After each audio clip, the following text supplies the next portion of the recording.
ಈಗ ಹಿಂದೂ ಸಂಘಟನೆ ಪರವಾಗಿ ಕೆಲಸ ಮಾಡ್ತಿದ್ದಂಥ ಸುಹಾಸ್ ಶೆಟ್ಟಿ ಹತ್ಯೆ ಹಿನ್ನೆಲೆಯಲ್ಲಿ ಕಾಂಗ್ರೆಸ್ನ ಸಚಿವರು ಅವ್ರು ರೌಡಿ ಶೀಟರು ಅದಕ್ಕೆ ಮನೆಗೆ ಹೋಗಲಿಲ್ಲ ಅಂತ ಹೇಳಿದರು.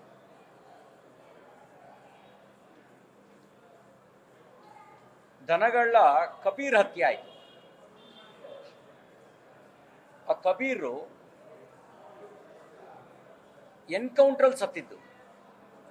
ನವೀನ್ ನಾಯ್ಕ್ ಅಂತ ಹೇಳಿ ನಕ್ಸಲ್ ಚೆಕ್ ಪೋಸ್ಟ್ನಲ್ಲಿ ಕಾಯ್ತಾ ಇದ್ದವರು ಅನುಮಾನಾಸ್ಪದವಾಗಿ ಇವರು ಗಾಡಿನೂ ನಿಲ್ಲಿಸದೆ ಚೆಕ್ ಪೋಸ್ಟ್ಗೆ ಡ್ಯಾಶ್ ಮಾಡ್ಕೊಂಡು ಗಾಡಿ ಮುಂದೆ ತಗೊಂಡು ಹೋದಾಗ ಅವರು ಗುಂಡಾರಿಸಿದ್ರು. ಆವಾಗ ಕಬೀರ್ ಸತ್ತೋದ.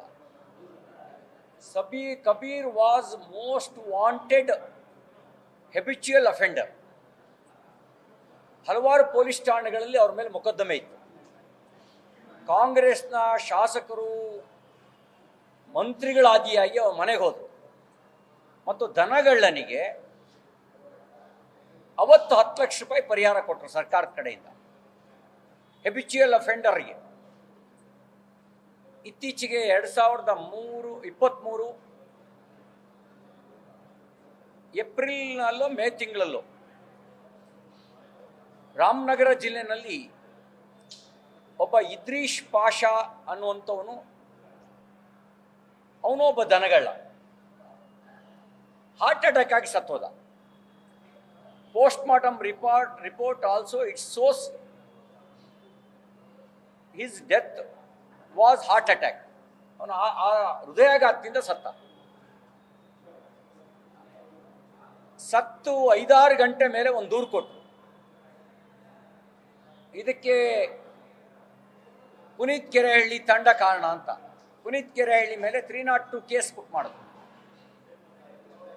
ಅವನಿಗೆ 25 ಲಕ್ಷ ಪರಿಹಾರ ಕೊಟ್ಟರು. ಇದ್ರೀಶ್ ಪಾಷಾ ವಾಸ್ ಆಲ್ಸೋ ದನಗಳ್ಳ, ಅವನ ಮೇಲೂ ಕೇಸ್ ಇತ್ತು. ಅಂದ್ರೆ ಈ ಸರ್ಕಾರದಲ್ಲಿ ದೇಶಭಕ್ತರಿಗೆ ಪರಿಹಾರ ಇಲ್ಲ. ಇನ್ನು ರೌಡಿ ಸೀಟ್ ವಿಷಯ ಬಂದರೆ ಹಲವಾರು ಕಾರಣಕ್ಕೆ ರೌಡಿ ಸೀಟ್ ದಾಖಲಾಗ್ತವೆ. ನನ್ನ ಮೇಲೂ ರೌಡಿ ಸೀಟ್ ಇತ್ತು, ನಾನು ರೌಡಿ ಅಲ್ಲ. ಪೊಲೀಸು ಮ್ಯಾನ್ಯುವಲ್ನಲ್ಲಿ ಹಲವು ಕಾರಣಕ್ಕೆ ರೌಡಿ ಸೀಟ್ನ ಕ್ರಿಯೇಟ್ ಮಾಡ್ತಾರೆ. ನಾವು ಸಾರ್ವಜನಿಕ ಚಟುವಟಿಕೆಗಳಲ್ಲಿ ಅವರಿಗೆ ತಲೆ ಬಿಸಿ ತರ್ತಾ ಇದ್ರು ನಮ್ಮನ್ನು ಹೆದರಿಸೋದಕ್ಕೆ ಒಂದು ರೌಡಿ ಸೀಟ್ ಕ್ರಿಯೇಟ್ ಮಾಡ್ತಾರೆ. ಯಾವುದಾದ್ರು ಕಾರಣಕ್ಕೆ ಕ್ರಿಮಿನಲ್ ಮೊಕದ್ದಮೆ ದಾಖಲಾದರೂ ರೌಡಿ ಸೀಟ್ ಕ್ರಿಯೇಟ್ ಮಾಡ್ತಾರೆ. ರೌಡಿ ಸೀಟ್ ಕ್ರಿಯೇಟ್ ಆದವರೆಲ್ಲ ರೌಡಿಗಳ ಅಲ್ಲ. ಹಂಗೆ ಹೇಳಕ್ ಹೋದ್ರೆ ಒಬ್ಬರು ಕಾಂಗ್ರೆಸ್ನ ದೊಡ್ಡ ನಾಯಕರು ನಾನು ಕೊತ್ವಾಲ್ ರಾಮಚಂದ್ರನ್ ಶಿಷ್ಯ ಅಂತ ಹೇಳ್ಕೊತಿದ್ರು. ಕೊತ್ವಾಲ್ ರಾಮಚಂದ್ರ ಏನು ಸಮಾಜ ಸೇವಕ ಆಗಿದ್ರಾ? ಇವ್ರು ಯಾರು ಅವ್ರ ಪಕ್ಕದಲ್ಲಿ ಕೂತ್ಕೊಂಡು ಮೀಟಿಂಗು ಮಾಡಬಾರ್ದು ಆ ಲೆಕ್ಕದಲ್ಲಿ. ಇಲ್ಲಿ ಸುಹಾಸ್ ಶೆಟ್ಟಿ ಹತ್ಯೆ ಯಾವ ಕಾರಣಕ್ಕಾಯ್ತು? ಆ ಹತ್ಯೆ ಹಿನ್ನೆಲೆಯಲ್ಲಿ ಸರ್ಕಾರ ಹೇಗೆ ನಡ್ಕೊಳ್ತು?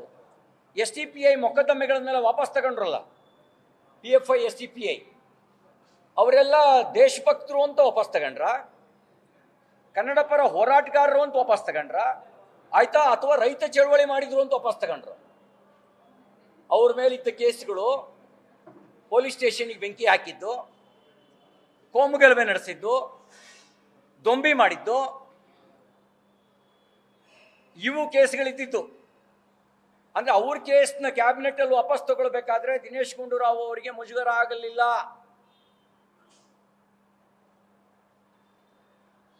ಅವರೆಲ್ಲ ನೆಂಟರು ಅಂತ ವಾಪಸ್ ತಗೊಂಡ್ರ? ಸುಹಾಸ್ ಶೆಟ್ಟಿ ವಿಷಯಕ್ಕೆ ನೀವು ರೌಡಿ ಶೀಟರು ಅಂತ ಹೇಳ್ತೀರಾ? ಯಾರ್ಯಾರು ಯಾವ್ಯಾವ ರೀತಿಯ ಸಂಬಂಧವನ್ನು ರೌಡಿ ಶೀಟರ್ಗಳಲ್ಲಿ ಇಟ್ಕೊಂಡು ರಾಜಕಾರಣ ಮಾಡ್ತಿದ್ದಾರೆ ಅಂತ ಬಿಚ್ಚಬೇಕಾ?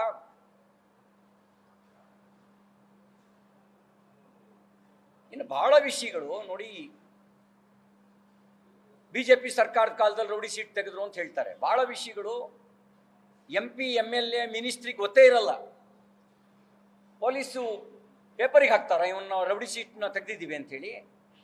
ಸ್ವತಃ ಆ ರೌಡಿ ಶೀಟರ್ ಅಂತ ಯಾರನ್ನ ತೆಗೆದಿರ್ತಾರೆ ಅವನಿಗೂ ಗೊತ್ತಿರೋಲ್ಲ ಎಷ್ಟೋ ವಿಷಯಗಳು. ಇವರು ಪೊಲೀಸ್ ರೆಕಾರ್ಡಲ್ಲಿ ಒಂದು ರೆಕಾರ್ಡ್ ಮಾಡಿ ಇಟ್ಕೊಂಡ್ಬಿಟ್ಟಿರ್ತಾರೆ. ಯಾಕೆಂದರೆ ಈ ನೆಪದಲ್ಲಿ ಬೇಕಾದಾಗ ಅವ್ರನ್ನ ಎನ್ಕ್ವೈರಿ ಕರಿಬಹುದು ಅಂತೇಳಿ ಗೊತ್ತೇ ಇರೋದಿಲ್ಲ. MLAಗೂ ಗೊತ್ತಿರಲ್ಲ, MP ಗೂ ಗೊತ್ತಿರಲ್ಲ, ಮಂತ್ರಿಗಳಿಗೂ ಗೊತ್ತಿರಲ್ಲ. ಪೊಲೀಸರು ಅವ್ರ ರೆಕಾರ್ಡ್ ಒಳಗೆ ಒಂದು ತೆಗೆದಿಟ್ಕೊಂಡ್ಬಿಟ್ಟಿರ್ತಾರೆ.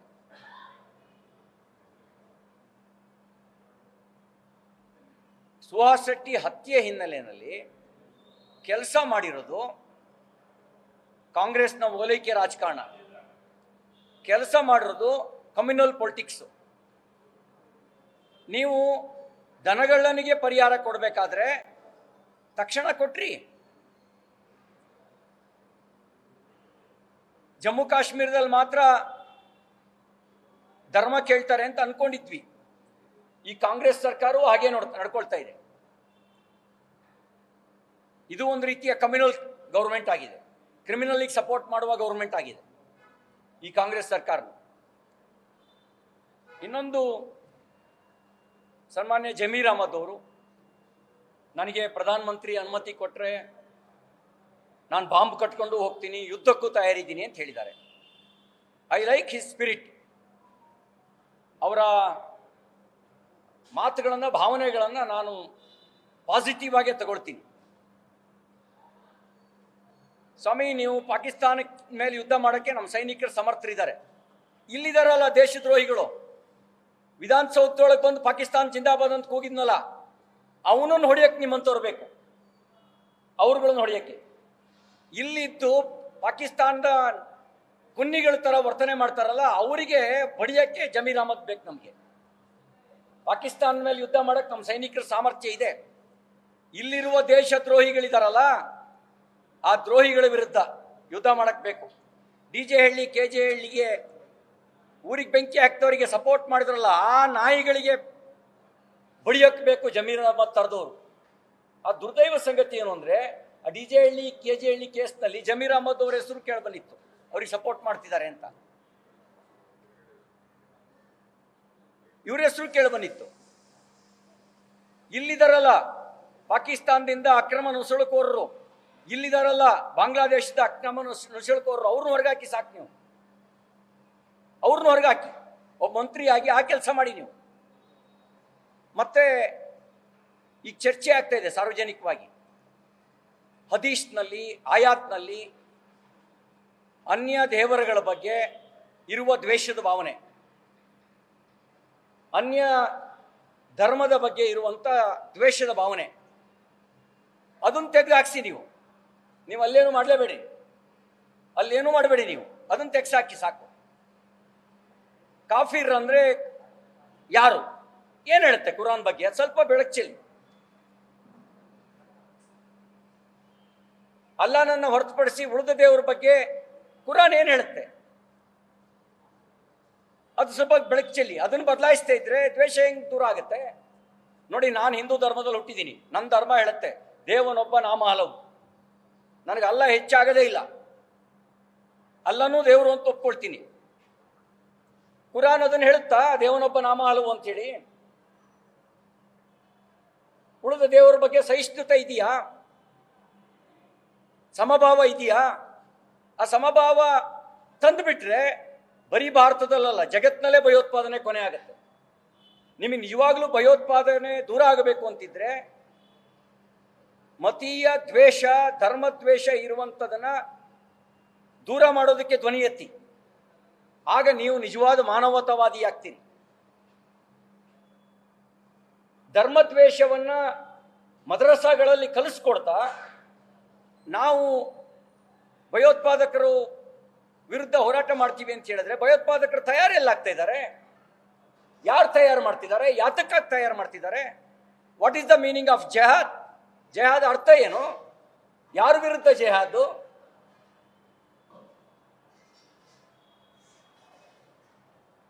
ಇದು ಈ ದ್ವೇಷ ಇದೆಯಲ್ಲ, ಅದನ್ನು ಕೊನೆಗಾಣಿಸೋದಕ್ಕೆ ಬೇಕಾದ ಪ್ರಯತ್ನ ಮಾಡಿದ್ರೆ ಅದು ನಿಮ್ಮ ಪ್ರಾಮಾಣಿಕ ಪ್ರಯತ್ನ ಆಗುತ್ತೆ. ಆ ಪ್ರಯತ್ನ ಮಾಡಿ.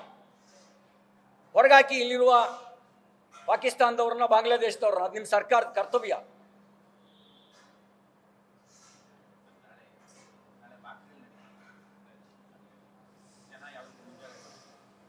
ಎಚ್ಚರ ವಹಿಸಬೇಕು. ನಾನು ಹೇಳಿದ ರೀತಿಯಲ್ಲಿ ನನಗೆ ಹೊರಗಿನ ಶತ್ರುಗಳ ಬಗ್ಗೆ ನನಗೇನು ಭಯ ಇಲ್ಲ. ನಮ್ಮ ಸೈನ್ಯ 62ರ ಯುದ್ಧ ಹೊರತುಪಡಿಸಿ ಇನ್ನೆಲ್ಲ ಸಂದರ್ಭಗಳಲ್ಲಿ ತನ್ನ ಸಾಮರ್ಥ್ಯ ಏನು ಅಂತ ತೋರಿಸಿದೆ. 62ರಲ್ಲಿ ಅವತ್ತಿನ ಪ್ರಧಾನಮಂತ್ರಿಗಳು, ಅವತ್ತಿನ ರಕ್ಷಣಾ ಸಚಿವರ ಮೂರ್ಖತನದಿಂದಾಗಿ ನಾವು ಭಾರತದಿಂದ ಅಲ್ಲ, ಮೂರ್ಖತನದಿಂದ ಯುದ್ಧಕ್ಕೆ ಸಿದ್ಧತೆಯನ್ನೇ ಮಾಡದೆ, ಹಿಂದಿ ಚೀನಿ ಬಾಯಿ ಅಂತ ಹೇಳ್ಕೊಳ್ತಾ, ಅವರಿಗೆ ಬೂಟ್ಸೇ ಕೊಡದೆ, ಗನ್ನೇ ಕೊಡದೆ, ಮದ್ದುಗುಂಡುಗಳೇ ಸರಬರಾಜು ಮಾಡದೆ, ಆಹಾರವನ್ನೇ ಸರಬರಾಜು ಮಾಡದೆ, ಸೈನಿಕರ ಬಲಿ ತಗೊಂಡಿದ್ದು ಮಾತ್ರ ಅಲ್ಲ,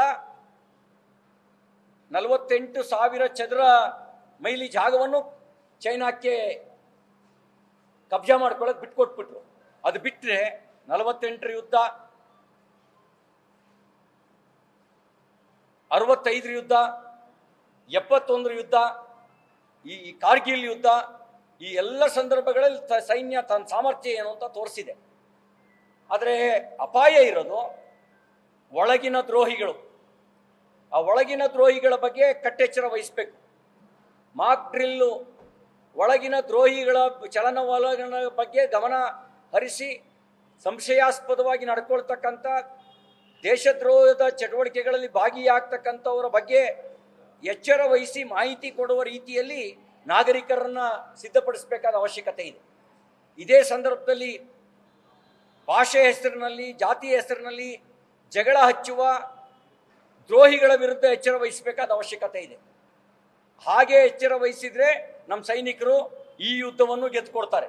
ಯಾವತ್ತು ಯುದ್ಧ ನಡೆದು ನಮ್ಮ ಸೈನಿಕರು ಗೆದ್ದುಕೊಡ್ತಾರೆ.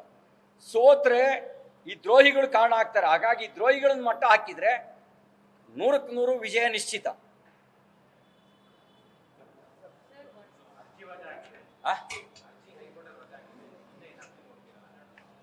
ನೋಡಿ, ಕೇಸು CT ರವಿ ವರ್ಸಸ್ ಅಲ್ಲ, case legislative versus executive, legislative versus judiciary. ನನಗಾಗಿ ದೂರಿಗೆಲ್ಲ ಆಗತ್ತೆ. CT ರವಿ ವಿಷಯದಲ್ಲಿ ಪೊಲೀಸು ಸದನದ ಒಳಗಡೆ ನಡೆಯುವ ಘಟನೆಗಳಿಗೆ ಸಂಬಂಧಪಟ್ಟಂತೆ ಆಕ್ಷನ್ ತಗೋಬಹುದು ಅಂದರೆ, ನಾಳೆ ಇನ್ನೊಬ್ರು ಕಂಪ್ಲೇಂಟ್ ಕೊಟ್ಟರು ಅದೇ ಆಕ್ಷನ್ ಆಗುತ್ತೆ, ದೇಶಕ್ಕಾಗತ್ತೆ. ನನಗೇನಾಗುತ್ತೆ ಅದು ಎಲ್ರಿಗೂ ಆಗುತ್ತೆ. ಹಾಗೆ ನಾನು ಒಂದು ದೂರು ಕೊಟ್ಟಿದ್ದೀನಲ್ಲ, ಆ ದೂರನ್ನು ರಿಜಿಸ್ಟರ್ ಮಾಡಿ ನನಗೆ ಮಾಡಿದ ರೀತಿಯಲ್ಲೇ ಅವ್ರನ್ನೂ ಅರೆಸ್ಟ್ ಮಾಡಿ ಆಕ್ಷನ್ ಮಾಡಲಿ. ಆದರೆ ನನ್ನ ವಿಷಯದಲ್ಲಿ ಈ ಸರ್ಕಾರ ಪ್ರಾಮಾಣಿಕತೆಯಿಂದ ವರ್ತಿಸಿಲ್ಲ, ಪಾರದರ್ಶಕವಾಗಿ ವರ್ತಿಸಿಲ್ಲ. ಇದು ನನ್ನ ಕೇಸ್, ಒಬ್ಬನ ಕೇಸ್ ಅಲ್ಲ, ಶಾಸಕಾಂಗದ ಪ್ರಶ್ನೆ. ಶಾಸಕಾಂಗದ ಪ್ರಶ್ನೆ, ಅದಕ್ಕೆ ಸಭಾಪತಿಗಳೇ ಸೂಕ್ತ ನಿರ್ಣಯ ತಗೊಳ್ಬೇಕು. I have ready to face enquiry. ನಾನು ರೆಡಿ ಇದ್ದೀನಿ, ಯಾವುದೇ ತನಿಖೆಗೆ ತಯಾರಿದ್ದೀನಿ, ಮತ್ತು ನ್ಯಾಯಾಲಯದ ತೀರ್ಪನ್ನು ಗೌರವಿಸ್ತೀನಿ. ಆದರೆ ಇಲ್ಲಿ ಬರೋ ಪ್ರಶ್ನೆ, ಸಂವಿಧಾನ ಮುಖ್ಯನಾ ಅನ್ನೋದು. ಯಾರು ಎನ್ಕ್ವೈರಿ ಮಾಡಬೇಕು? ಸದನದ ಒಳಗೆ ನಡೆದ ಘಟನೆಗೆ ಸಭಾಪತಿಗಳು ಎನ್ಕ್ವೈರಿ ಮಾಡಬೇಕು ಅಥವಾ ಪೊಲೀಸ್ ಎನ್ಕ್ವೈರಿ ಮಾಡಬೇಕಾ? ಇದು ಇರೋ ಪ್ರಶ್ನೆ. ಅದಕ್ಕೆ ಸಂಬಂಧಪಟ್ಟಂತೆ ಸಭಾಪತಿಗಳೇ ಸೂಕ್ತ ನಿರ್ಣಯ ತಗೊಳ್ಬೇಕು. ಮತ್ತು ನಾನು ವ್ಯಕ್ತಿಗತವಾಗಿ, ನನಗೇನು ಕೇಸ್ ಹೊಸದಲ್ಲ, ಕೇಸಿಗೆ ಹೆದರಿ ಸಾರ್ವಜನಿಕ ಜೀವನ ಬಿಡೋನೂ ಅಲ್ಲ. ಕೇಸ್ನ ವ್ಯಕ್ತಿಗತ ನೆಲೆಯಲ್ಲಿ ಎದುರಿಸ್ತೀನಿ. ಶಾಸಕಾಂಗ ಸದನ, ಆ ಸದನದ ಬಗ್ಗೆ ನಿರ್ಣಯ ತೆಗೆದುಕೊಳ್ಬೇಕಾಗಿರ್ತಕ್ಕಂಥ ಅಧಿಕಾರ ಸಭಾಪತಿಗಳಿಗೆ, ಸ್ಪೀಕರ್ಗೆ. ಎಲ್ಲ ಪರೀಕ್ಷೆನೂ ಸೋರಿಕೆ. ಇವರೆಲ್ಲ, ಈ ಜನ ಎಲ್ಲ ಪಹಲ್ಗಾಂವ್ ಇಂಟೆಲಿಜೆನ್ಸ್ ಫೇಲ್ಯೂರ್ ಅಂತಾರೆ. ಇವ್ರ ಯೋಗ್ಯತೆಗೆ ಒಂದು ಪರೀಕ್ಷೆನೂ ನೆಟ್ಟಗೆ ಮಾಡೋ ಯೋಗ್ಯತೆ ಇಲ್ಲ. ಒಂದು ಗೆಜೆಟೆಡ್ ಪ್ರೊಫೆಷನರಿ ಹುದ್ದೆ ಪರೀಕ್ಷೆನೂ ಕೂಡ ಪಾರದರ್ಶಕವಾಗಿ, ಪ್ರಾಮಾಣಿಕವಾಗಿ, ನಿಷ್ಪಕ್ಷಪಾತವಾಗಿ ನಡೆಸುವಂಥ ಯೋಗ್ಯತೆ ಇಲ್ಲ. ಇವರೆಲ್ಲ ಇಂಟರ್ನ್ಯಾಷನಲ್ ಬಗ್ಗೆ ಮಾತಾಡ್ತಾರೆ, ಇಂಟೆಲಿಜೆನ್ಸ್ ಫೇಲ್ಯೂರ್ ಬಗ್ಗೆ ಮಾತಾಡ್ತಾರೆ. ನ್ಯೂಸ್ ಫಸ್ಟ್, ನಿರ್ಭೀತಿಯಿಂದ ನಿಮ್ಮ ಪರವಾಗಿ.